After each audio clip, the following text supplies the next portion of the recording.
Hello friends, स्वागत है आपका हमारे YouTube channel classes for RAS. और आज हम जो टॉपिक लेंगे वो है हमारा आरएएस मेन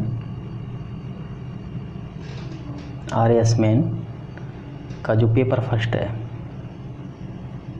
आरएएस मेन का जो पेपर फर्स्ट है, और इस पेपर फर्स्ट की जो इकाई 1 है, इस इकाई 1 में 3 पार्ट हैं। एक भारत का इतिहास व संस्कृति, भारत का इतिहास व संस्कृति। दूसरा टॉपिक है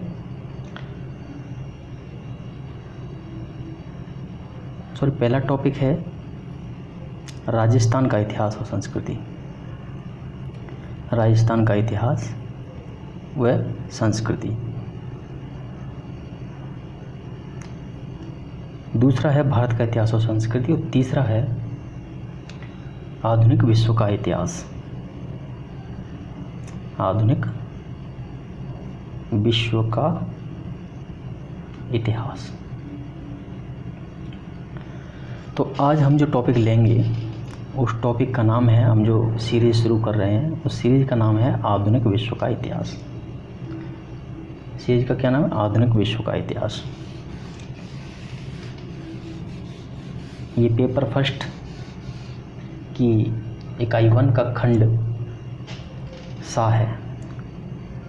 ये कौन सा खंड है? ये खंड सा है आरएएस मेन के पेपर फर्स्ट की इकाई फर्स्ट का। और इस आधुनिक विश्व के इतिहास में जो पहला टॉपिक दिया हुआ है उस टॉपिक का नाम है पुनर्जागरण व धर्म सुधार।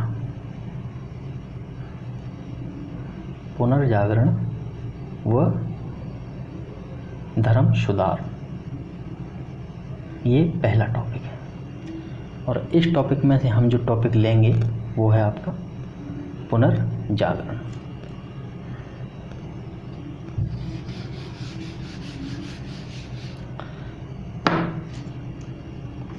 अब मैं आपको एक चीज़ बता देता हूँ कि इस विश्व के इतिहास में से, ये जो विश्व का इतिहास है, इस विश्व के इतिहास में से 2013 आरएएस मेन, 2016 आरएएस मेन और 2018 आरएएस मेन में जो वेंटेज रहा है, कितने कितने नंबर के क्वेश्चंस आए हैं। तो 2013 में एक 2 नंबर का क्वेश्चन आया था इससे, और एक 5 नंबर का क्वेश्चन आया था।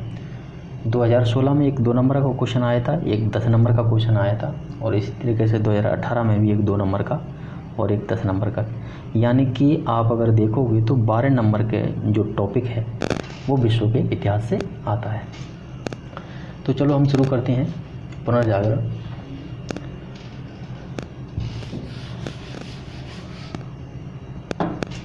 तो हम पुनर्जागरण में क्या क्या पढ़ेंगे, कैसे पढ़ेंगे, वो हम देखते हैं। पुनर्जागरण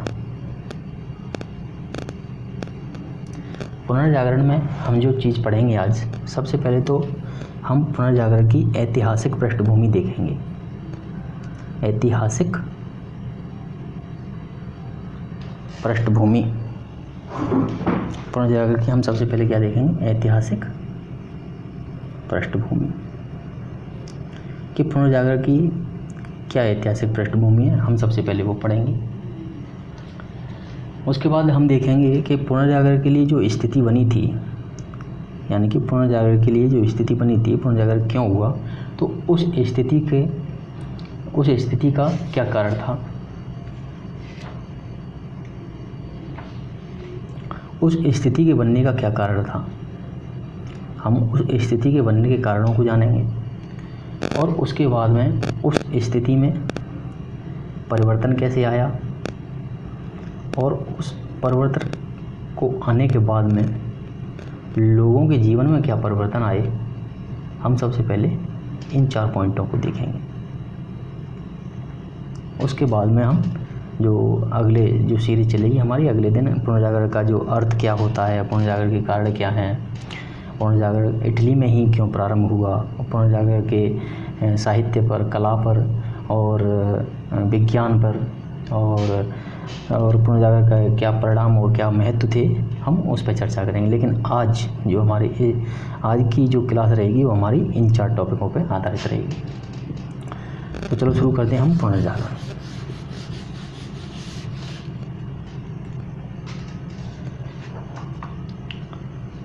तो हम पुनर्जागरण लेंगे, पुनर्जागरण। और पुनर्जागरण में हम जो पहला टॉपिक हमने बताया था वो होगा ऐतिहासिक पृष्ठभूमि।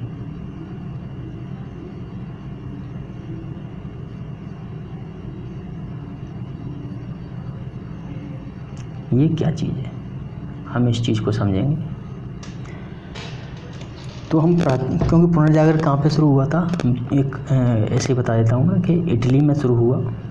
इटली यानी कि यूरोप में शुरू हुआ, फिर इटली के बाद में। तो हम इसको ध्यान में रखते हुए हम ऐतिहासिक पृष्ठभूमि को पढ़ेंगे। तो यूरोप में, कहाँ पर, यूरोप में प्राचीन समय में, यूरोप में प्राचीन समय में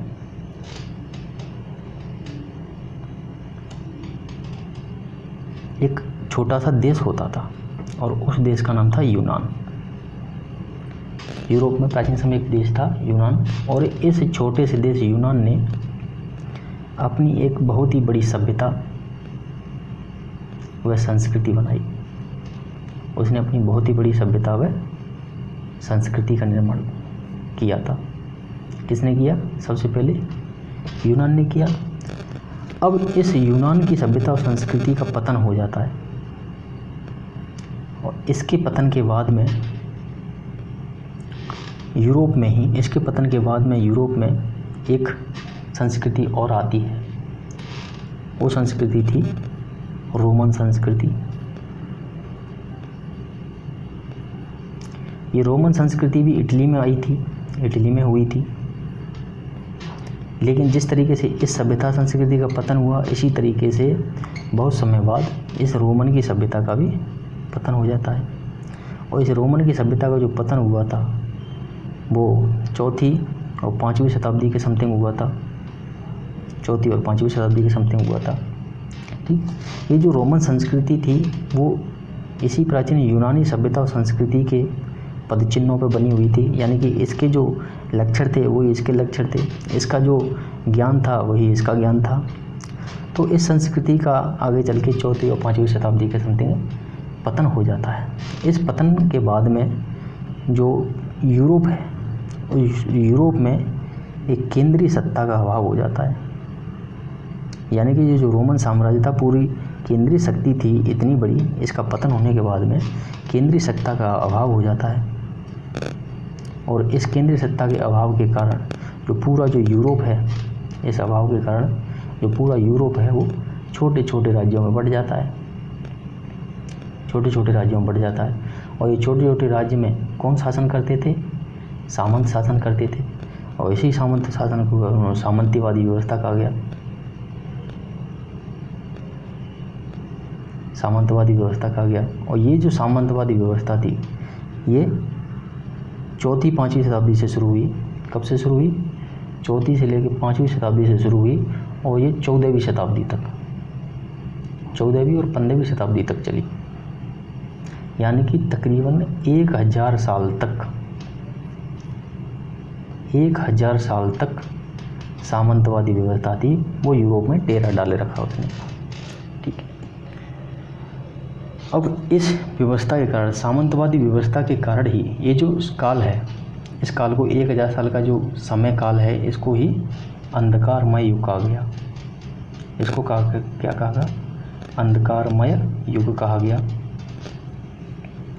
अब इसको अंधकारमय युग क्यों कहा गया, इसको हम देखेंगे कि अंधकारमय युग क्यों कहा गया, और इस स्थिति के, जो ये स्थिति बनी है, इस स्थिति के क्या कारण रहे।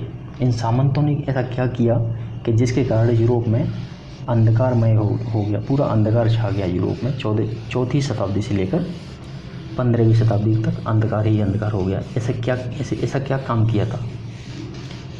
इन सामंतवादी व्यवस्था ने ऐसा क्या काम किया जिसके कारण ये हो गया। तो पहला जो कारण था, ये जो अंधकारमय युग आया, यानी पहला हमने टॉपिक देखा ऐतिहासिक पृष्ठभूमि,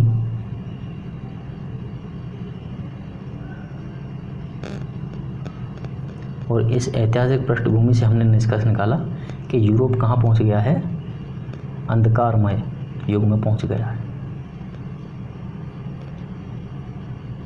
अंधकारमय युग में पहुँच गया है।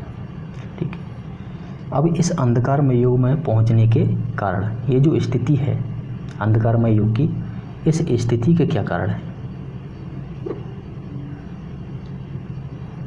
इस स्थिति के क्या कारण थे, उन कारणों को हम जानते हैं एक एक करके। तो जो पहला कारण था इस स्थिति का, इस अंधकारमय युग का जो पहला कारण था वो था बौद्धिक प्रगति का मार्ग अवरुद्ध होना। बौद्धिक प्रगति का मार्ग अवरुद्ध होना पहला कारण है। इस बौद्धिक, यानी कि ये क्या है, बौद्धिक प्रगति क्या है, मार्ग कैसे अवरुद्ध हुआ। हमने देखा था पहले यूनानी सभ्यता थी, उसके बाद में रोमन सभ्यता आई, यानी इनका जो ज्ञान था वो ज्ञान यहाँ तक आया, रोमनों के पास आया ये ज्ञान।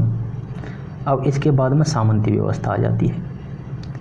अब सामंती व्यवस्था हमने देखा 4वीं-5वीं शताब्दी सामंती व्यवस्था शुरू होती है और 14वीं-15वीं शताब्दी तक ये सामंती व्यवस्था अपने पूरे प्रभाव में रहती है। तो यहाँ से ये ज्ञान यहाँ तक आया। अब लेकिन यहाँ से ये ज्ञान आगे नहीं बढ़ा, इन्होंने बढ़ने नहीं दिया इस ज्ञान को, और यहाँ तक ये ज्ञान 1000 साल तक आगे ही नहीं बढ़ा। तो इसी को जब आगे नहीं बढ़ा ये ज्ञान, तो इसी को कहा गया है कि ये जो बौद्धिक प्रगति है इसका जो मार्ग है वो अवरुद्ध हो चुका है। ये जो मार्ग है बौद्धिक प्रगति का, ये मार्ग अवरुद्ध हो चुका है। इस अवरुद्ध होने के क्या कारण थे, अवरुद्ध होने के कारण ये थे कि सामंत जो थे इन्होंने पढ़ने लिखने में कोई रुचि नहीं ली, पढ़ने लिखने में इनकी कोई रुचि नहीं ली इन्होंने।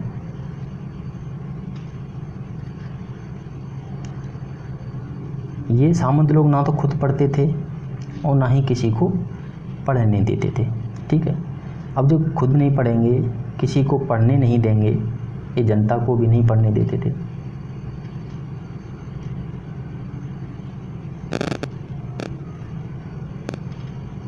ये क्या करते थे, जनता को भी, अब जनता ही नहीं पढ़ने देंगे, खुद भी नहीं पढ़ेंगे तो क्या होगा, वहाँ के जो विद्यालय थे, शिक्षण संस्थान थे, विद्यालय थे, शिक्षण संस्थान थे,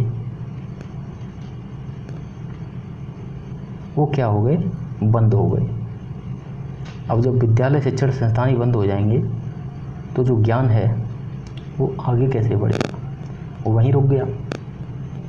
इसी को कहा गया कि जो बौद्धिक प्रगति थी, ये जो इन विद्यालयों में शिक्षण संस्थाओं में जो ज्ञान मिलता था वो आगे नहीं बढ़ा, उसका मार्ग अवरुद्ध हो गया। और इस मार्ग अवरुद्ध होने के कारण जो यूरोप है वो एक तरह से अज्ञानी हो गया।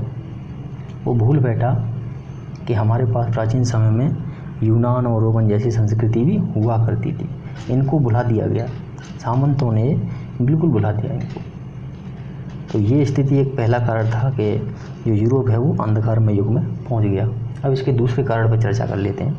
ये था पहला कारण। ठीक है,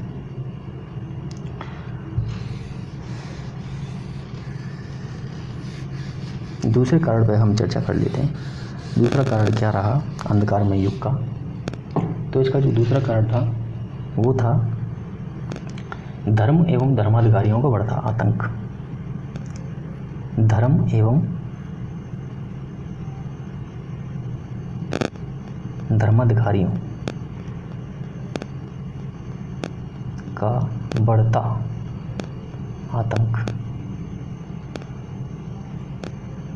अब ये क्या चीज़ है, इसको हम समझते हैं, इसको सिद्ध करते हैं।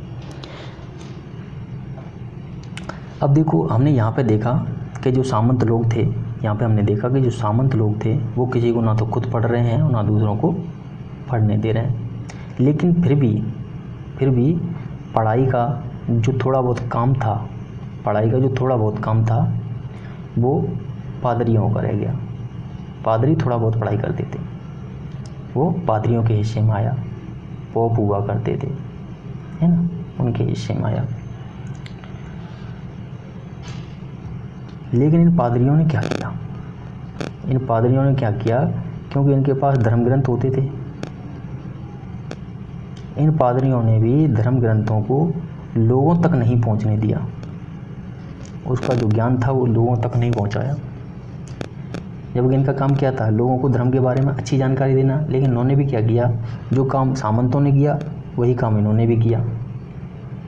तो इससे क्या हुआ, लोगों का जो स्वतंत्र चिंतन था, लोगों का जो स्वतंत्र चिंतन था, लोगों का जो बौद्धिक व्याख्या करने की जो शक्ति थी, किसी चीज़ को लेकर बौद्धिक व्याख्या करने की शक्ति थी, वो चीज़ें जो हैं जाती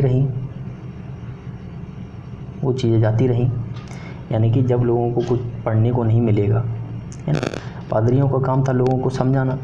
लेकिन पादरियों ने क्या किया, पादरियों ने धर्म ग्रंथों के बारे में कोई जानकारी नहीं दी, है ना। बल्कि उल्टा ये पादरी क्या करते थे, धर्म ग्रंथ का इन्होंने गलत व्याख्या करनी शुरू कर दी। धर्म ग्रंथ की जो धर्म ग्रंथ होते थे, उन धर्म ग्रंथ की उन्होंने गलत व्याख्या शुरू कर दी, गलत व्याख्या करनी शुरू कर दी। अब ये लोगों का शोषण करने लगे। और जो कोई भी व्यक्ति अगर इन पादरियों के खिलाफ कोई बोलता था, यानी जो कोई व्यक्ति अगर पादरियों के खिलाफ बोलता था, जो कुछ भी पादरी बताते थे उनके खिलाफ बोलता था, तो उसको वो धर्म विरोधी करार दे देते थे। और धर्म विरोधियों को बहुत बड़ी यातनाएं दी जाती थी, उस युग में बहुत बड़ी यातनाएं दी जाती थी। तो लोग फिर डरने लगे और उन्होंने सबको छोड़ ही दिया कि छोड़ो। तो इस तरह का जो माहौल बना, जो डर का माहौल बना, वही डर का माहौल अंधकारमय युग कहलाया। यानी आप समझ रहे हो कि हम यहाँ यही सिद्ध करने का प्रयास कर रहे हैं कि जो अंधकारमय युग बना यूरोप में, उस अंधकारमय युग के क्या कारण रहे। पहला कारण था कि सामंतों ने पूरे विद्यालय बंद करवा दिए, जो पढ़ाई लिखाई का काम था वो बिल्कुल बंद करवा दिया, जिससे क्या हुआ, बौद्धिक प्रगति का जो मार्ग है वो अवरुद्ध हो गया। दूसरा, थोड़ा बहुत जो पढ़ाई का काम था, धर्म ग्रंथ जिनके पास थे, पादरियों के पास, उन्होंने उसकी गलत व्याख्या शुरू कर दी। तो लोग उसके खिलाफ बोलते तो उनको धर्म विरोधी करार दे दिया जाता। तो इस तरह की जो स्थिति बनी, इस तरह का जो माहौल बना, उसी को क्या कहा गया, अंधकारमय युग कहा गया। अब तीसरा और क्या कारण था कि लोग आगे नहीं बढ़ पा रहे थे, लोग सोच नहीं पा रहे थे, उस अंधकार युग में ही चले जा रहे थे। क्या कारण था, तो तीसरे कारण पर भी हम चर्चा कर लेते हैं। इसका जो तीसरा कारण था, उस तीसरे कारण को देखते हैं। तीसरा कारण था जागीर प्रथा।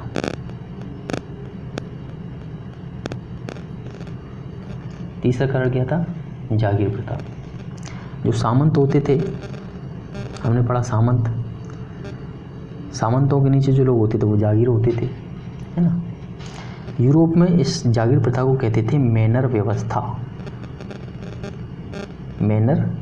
इसमें क्या होता था कि एक बहुत जैसे ज़मीन है ना, जो सामंत है, सामंतों ने अपनी ज़मीन को बांट रखा है। ऐसे ये बहुत बड़ी ज़मीन है ना, ये ज़मीन किसी जागीरदार के नाम है।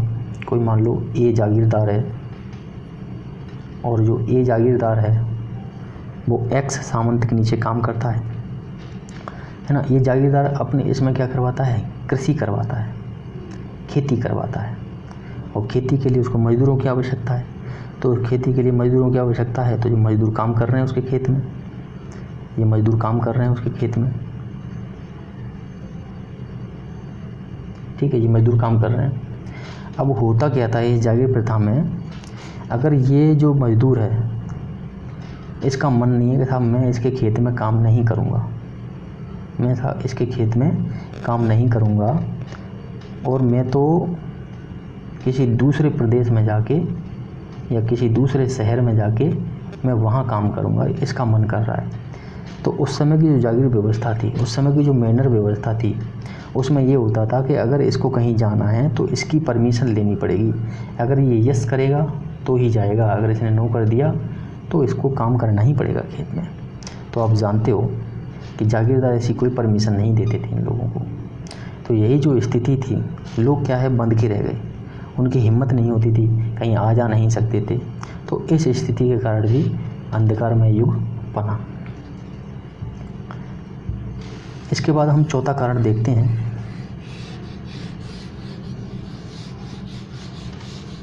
इसके बाद हम चौथा कारण देखेंगे कि ऐसी क्या कारण था जिसके कारण यूरोप में अंधकारमय युग आया। तो चौथा कारण हम लेंगे, चौथा कारण था गिल्ड के मालिकों का कठोर व्यवहार। गिल्ड के मालिकों का कठोर व्यवहार। ये गिल्ड क्या चीज़ होती है? गिल्ड का मतलब होता है व्यावसायिक श्रेणियाँ, व्यावसायिक श्रेणी। यानी कि व्यावसायिक श्रेणी क्या चीज़ होती है, इसको समझेंगे कि जैसे मान लो एक छोटा सा उदाहरण लेते हैं कि ये फर्नीचर का काम करने वाली दुकान है, ठीक है। एक शहर है, ये पूरा शहर है, और इस शहर में ये मान लो पूरा शहर है आपका, है ना। और इस शहर में ये आपकी फर्नीचर की दुकानें हैं, ये आपकी फर्नीचर की दुकान है, ठीक है साहब। ये फर्नीचर का मालिक ABCDEF ये इसके मालिक हैं फर्नीचर की दुकानों के।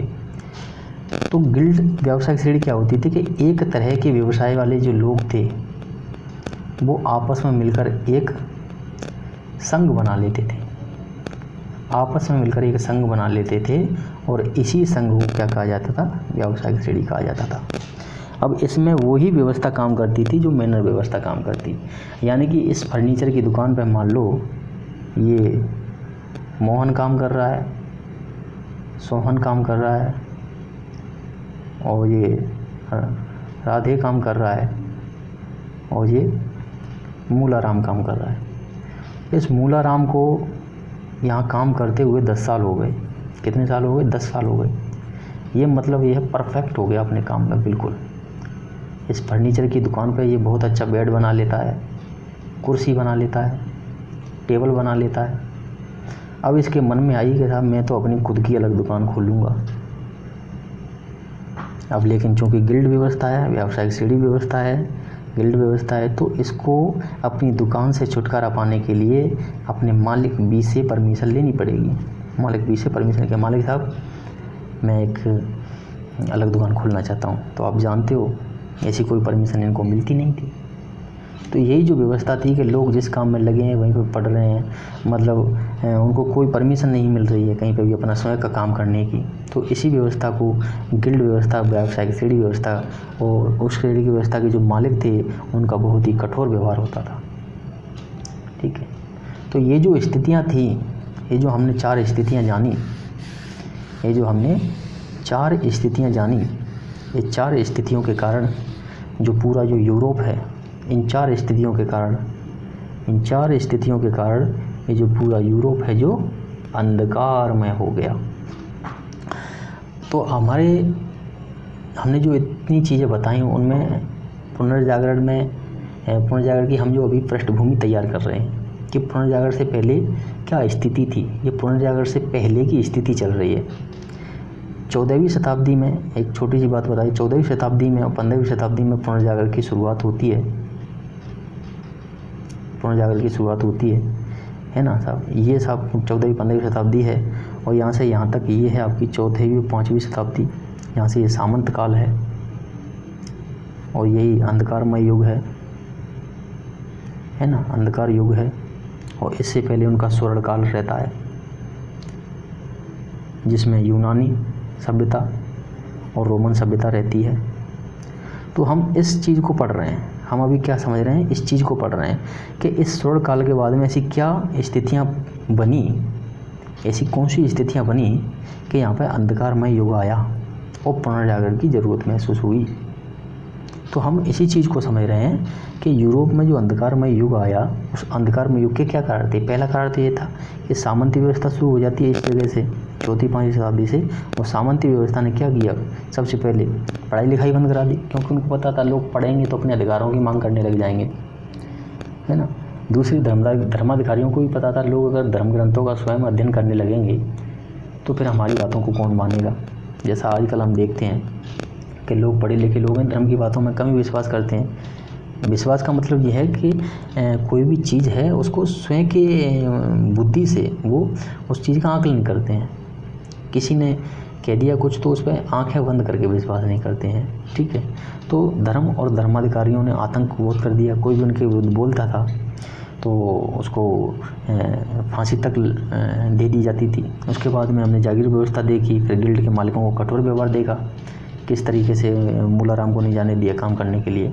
तो ये जो व्यवस्था थी, इसी के कारण अंधकारमय युग शुरू हो जाता है ना। अब इस स्थिति में 14वीं और 15वीं शताब्दी में परिवर्तन आने लगता है, ठीक है। अब वो परिवर्तन कैसे आया उसको हम देख लेते हैं कि परिवर्तन कैसे आया, उस स्थिति में ये परिवर्तन कैसे आया। उस स्थिति में देखते हैं कि सबसे पहले हमने ऐतिहासिक पृष्ठभूमि देखी थी। हमने ऐतिहासिक पृष्ठभूमि देखी, उसके बाद में हमने अंधकारमय जो युग आया उस स्थिति के कारण देखे, उस स्थिति के हमने कारण देखे, ठीक है। अब इस स्थिति में परिवर्तन कैसे आया, इस स्थिति में परिवर्तन को देखेंगे कि इस स्थिति में परिवर्तन कैसे आया, ठीक है। तो पहला जो परिवर्तन आया वो ये था कि जो मैनर व्यवस्था थी, ठीक है, प्लस जो गिल्ड व्यवस्था थी,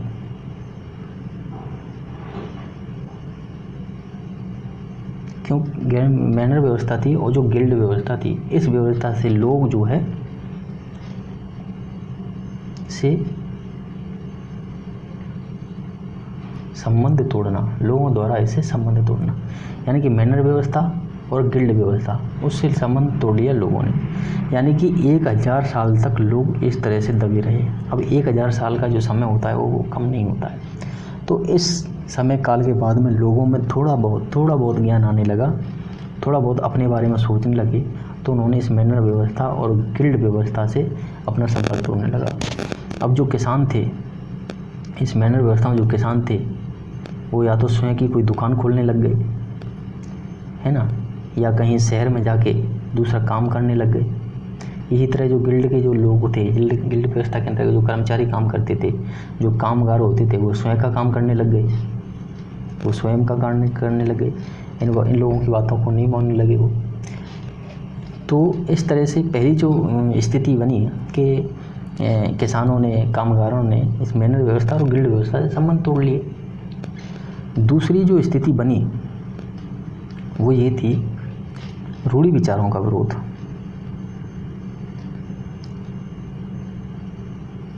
रूढ़ि विचारों का विरोध, रूढ़ि विचारों का विरोध। अब क्या था कि लोग, हमने देखा कि जो धर्म में लिखी बातें थी, जो धर्म पुस्तकों में लिखी बातें थी, है ना, उन धर्म में लिखी पुस्तकों की बातों का जो पादरी लोग थे वो स्वयं से क्या करते थे, उसकी व्याख्या करते थे, स्वयं के हिसाब से उसकी व्याख्या करते थे। तो लोगों ने अब इनकी जो व्याख्या थी, इन व्याख्याओं पर विश्वास करना बंद कर दिया। क्या करा? विश्वास करना बंद कर दिया। इन्होंने क्या किया? विश्वास करना बंद कर दिया, ठीक है। अब इनके जो विचार थे, इन पादरियों के जो विचार थे, है ना, इन विचारों का विरोध करना शुरू कर दिया इन्होंने, विचारों का विरोध करना शुरू कर दिया, ठीक है। इसके अलावा पादरी जहाँ चर्चों में बैठते थे, है ना, और चर्चों से जो भी चीज़ें निकल के आती थी, उन बातों पर लोग स्वयं,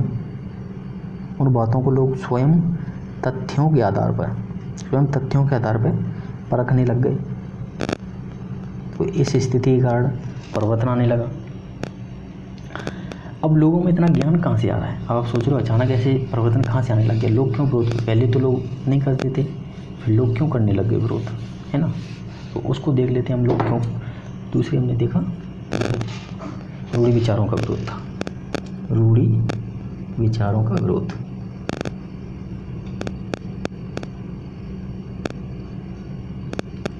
तीसरी चीज कि प्राचीन साहित्य का अध्ययन करने लगे।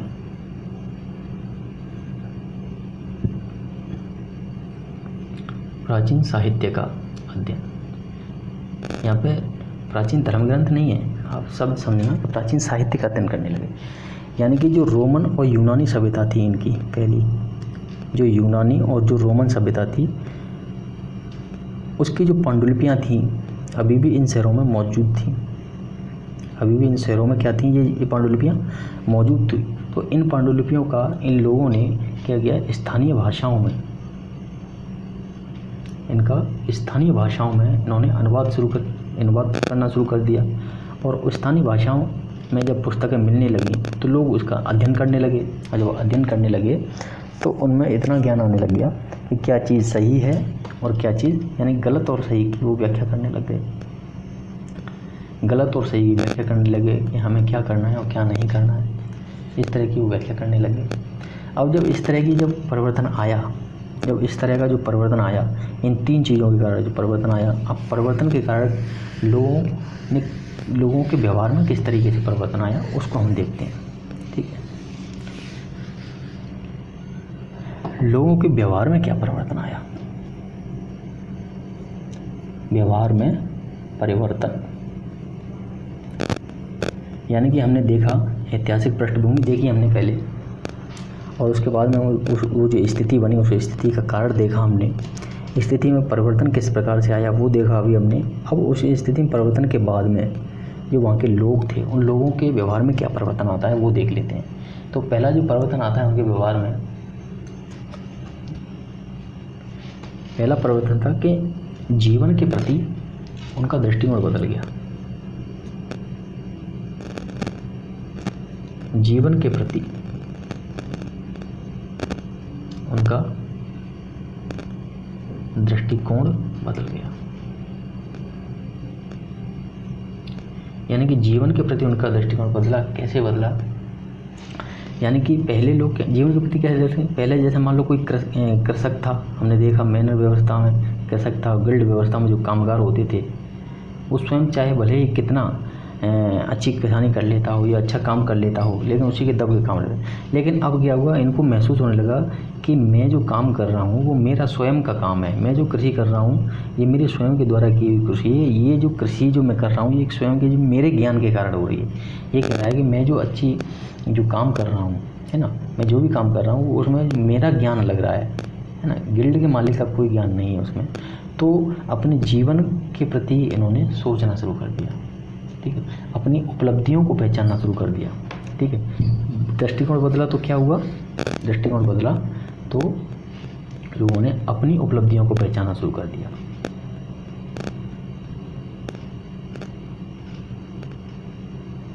अपनी उपलब्धियों को पहचानना शुरू कर दिया। इन्होंने क्या किया, अपनी उपलब्धियों को पहचानना शुरू कर दिया।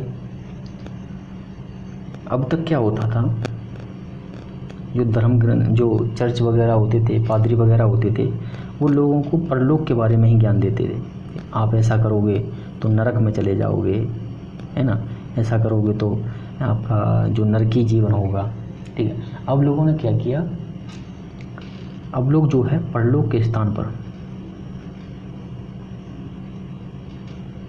परलोक के स्थान पर इहलोक यानी कि उसको कहेंगे परलोक के स्थान पर इहलोक कह लो या इसी लोक में रुचि लेने लगे। ठीक, परलोक के स्थान पर इसी लोक में वो रुचि लेने लग गए। तीसरी चीज़, अब जो धार्मिक यानी कि धार्मिक समस्या, तीसरी चीज़ ये थी कि धार्मिक समस्याओं के स्थान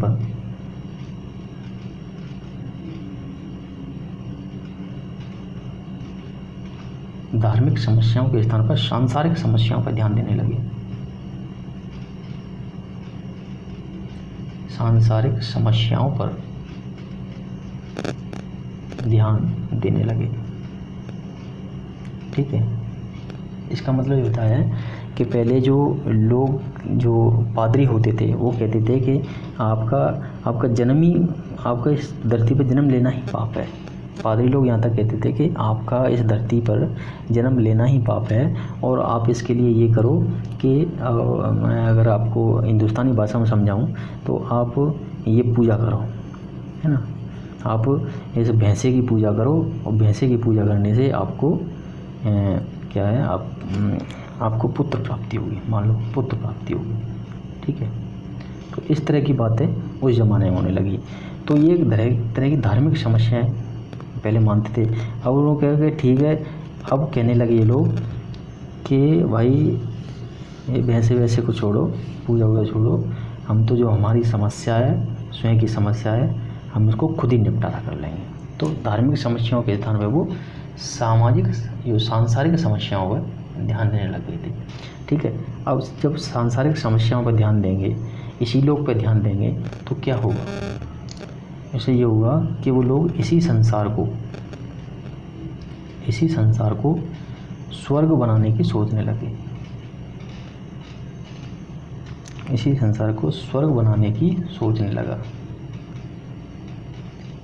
मनुष्य। क्या इसी संसार को स्वर्ग बनाने की सोचने लगा।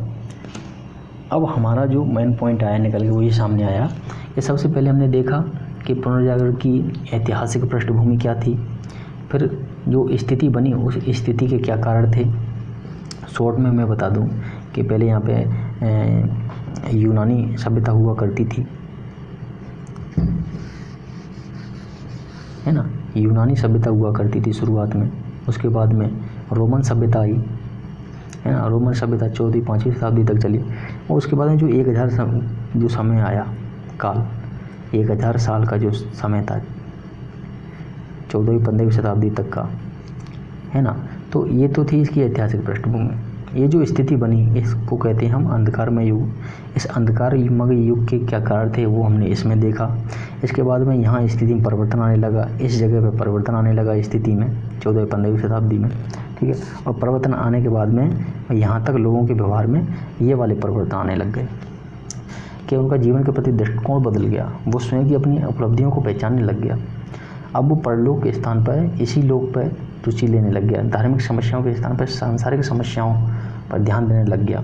उस युग का जो मानव था उसने इसी संसार को अब स्वर्ग बनाने की सोचने लगा। और एक्चुअल में जो पुनर्जागरण है वो यही है। पुनर्जागरण क्या है? यही है।